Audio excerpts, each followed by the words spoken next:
Good evening friends, আমি Dona রিগালিস live kitchen channel নিয়ে তোমাদের সামনে এসে গেছি।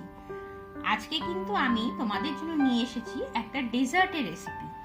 আমাদের কিন্তু খাওয়ার শেষ পাতে একটু মিষ্টি লাগে, তো সেই মিষ্টিটার অভাবটা দূর করার জন্য লাঞ্চে বা ডিনারে যে কোনো টাইমে যাতে আমাদের শেষ পাতে মিষ্টিটা পড়ে, তার জন্য আমি বানিয়েছি আজকে মালপোয়া। আমার এই রেসিপিটা তোমাদের কেমন লাগলো সেটা কিন্তু অবশ্যই জানিও। চলো তাহলে আমার রান্নাঘরে দেখিনি আজকের রেসিপি মালপোয়া তৈরি। আজকে যে আমি মালপোয়াটা বানাবো তার জন্য আমার লাগবে এখানে আটা।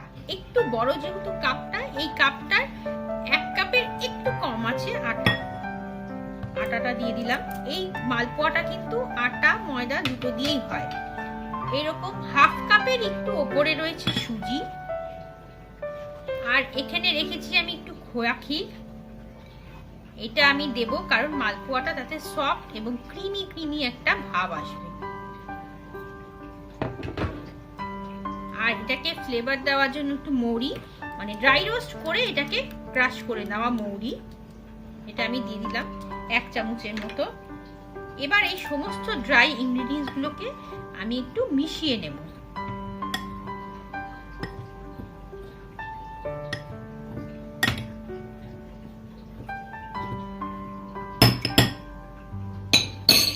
তারপরে আমি এটার মধ্যে দুধ দিয়ে এটাকে গুলে নেব।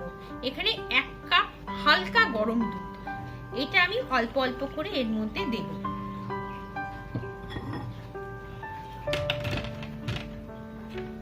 একবারে সব আমি এর মধ্যে ঢালবো না, যতটা লাগবে বুঝে আমি আবার দ্বিতীয়বার এর মধ্যে অ্যাড করব। এবার এটাকে ভালো মতো গুলে নিতে হবে। এইভাবে ব্যাটারটাকে গুলে কিন্তু মিনিমাম 10 থেকে 15 মিনিট রেখে দিতে হবে। আর একটু লাগবে আমার।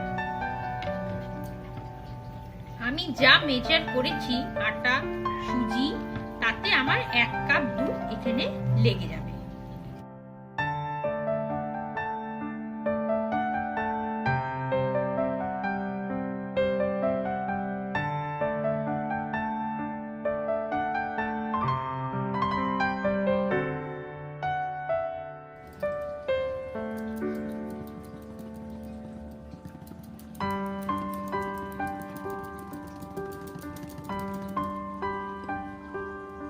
দেখো আমি এরকম 1 চামচের মতো আমি ফ্রেশ ক্রিম এর মধ্যে আমি দিয়ে দিলাম।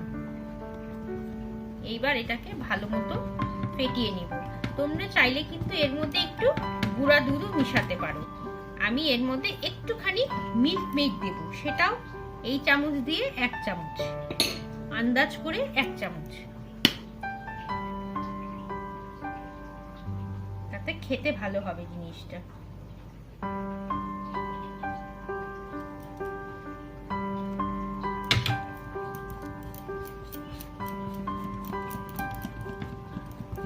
দেখো আমার কিন্তু মেশানো এটা কমপ্লিট। এইভাবে আমি 10 মিনিট কিন্তু রেখে দেব।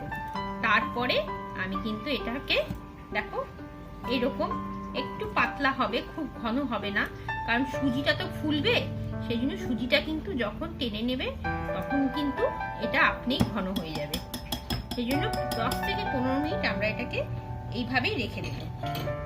চলো তাহলে 10 মিনিট পরে তোমাদের সামনে আবার আমি ফেরত আসছি। আমি এটার মধ্যে 1 চামচ গুঁড়ো দুধ মিশিয়ে দিচ্ছি।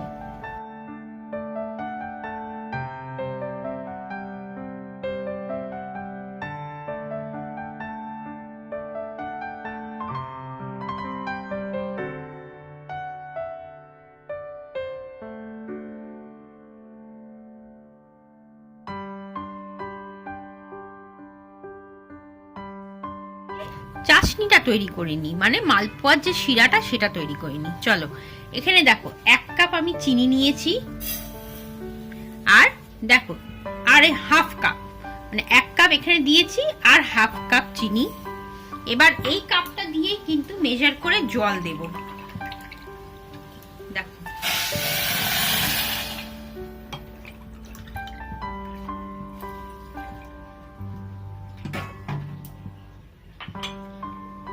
মানে আমি 1.5 কাপ চিনি আর 1.5 কাপ জল দিলাম।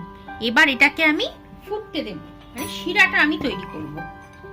দেখো 3টে এলাচকে থেতো করে রেখেছি, ওটা আমি এর মধ্যে ছেড়ে দিলাম। এবার চাশনিটাকে তৈরি করে নেব। খুব পাতলা শিরা কিন্তু এটার জন্য হবে না, একটু চিটচিটে টাইপের শিরাটা হবে এটাই। চলো আমি তাহলে শিরাটা তৈরি করে নিই, তারপরে আমি তোমাদের সামনে আবার ফেরত আসছি।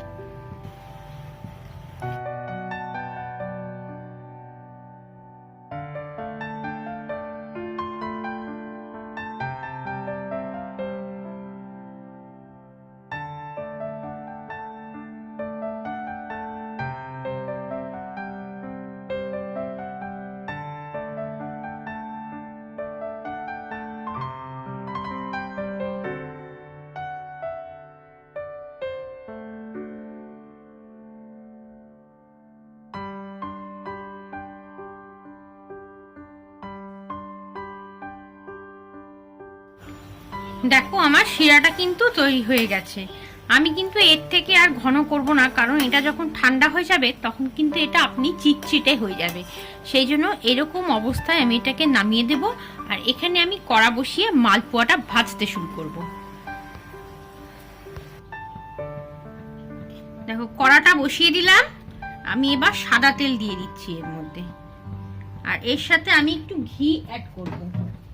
দেখো আমি মোটামুটি আন্দাজ করে 2 চামচ ঘি আমি দিয়ে দিলাম। এটা ভালো মতো গরম হয়ে গেলে তারপরে কিন্তু আমি মালপোয়াগুলো এক এক করে হাতা দিয়ে ছেড়ে দেব।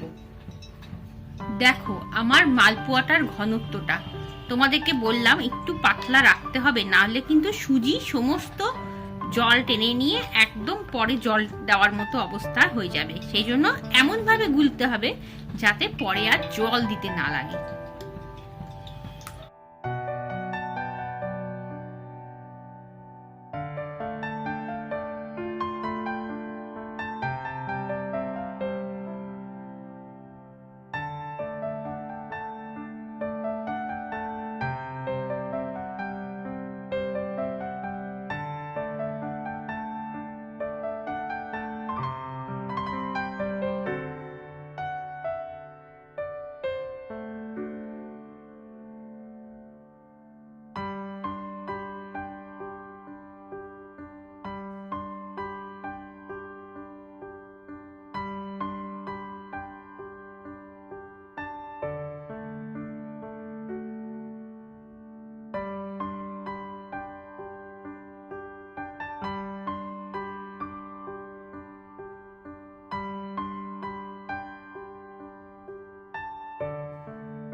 দেখো আমার কিছু কিছু মালপোয়া কিন্তু ভাজা হয়ে গেছে, আর কিছু আমার ভাজা হচ্ছে। তা যেগুলো ভাজা হচ্ছে সেগুলোকে আমরা এই শিরাটার মধ্যে দিয়ে দিই। কারণ শিরাটার মধ্যে কিছুক্ষণ মালপোয়াগুলো থাকলে সমস্ত শিরা কিন্তু এটাকে টেনে নেবে, সেই জন্য একটুক্ষণের জন্য আমাদের এটা কিন্তু এর মধ্যে রেখে দিতে হবে, যাতে সমস্ত জায়গায় শিরাগুলো সমানভাবে চলে যায়। আর একটু পরপর কিন্তু উল্টে পাল্টে দিতে হবে শিরাটাকে। এইভাবে কিছুক্ষণ পরপর উল্টে পাল্টে দিলে ওপরেরটা নিচে আর নিচেরটা ওপরে গেলে পারি সমস্ত জায়গায় শিরা কিন্তু ঢুকে যাবে। চলো আমরা তাহলে এটা এইভাবে কিছুক্ষণ রেখে দিই, আর 10 মিনিট পরে আমি তোমাদের সামনে এসে দেখাচ্ছি আমাদের মালপোয়াটা কেমন হয়েছে। দেখো তৈরি হয়ে গেছে আমার মালপোয়া। মালপোয়াটা দেখতে তো দারুণ হয়েছে, বাড়িতে যারা খেলো তারা বলছে খেতেও নাকি অপূর্ব হয়েছে। ভালো ভালো জিনিস পড়লে অবশ্যই জিনিসটা ভালোই রেজাল্ট হবে। কেমন লাগলো তোমাদের এই রেসিপিটা? যদি ভালো লাগে তাহলে কিন্তু অবশ্যই লাইক, কমেন্ট আর শেয়ার করো। আর কেউ যদি তোমাদের মধ্যে থেকে আজকেই প্রথম আমার চ্যানেলটা দেখছো তাহলে কিন্তু অবশ্যই সাবস্ক্রাইব করে রাখার অনুরোধ রইল।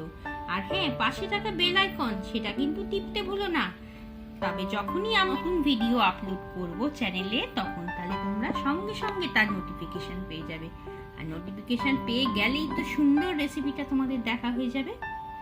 তাহলে চলো আজকের মতো আমি তোমাদের থেকে বিদায় নিচ্ছি, আবার আসবো নতুন একটা সুন্দর কোনো রেসিপি নিয়ে। ততক্ষণের জন্য তোমাদের সবাইকে টাটা।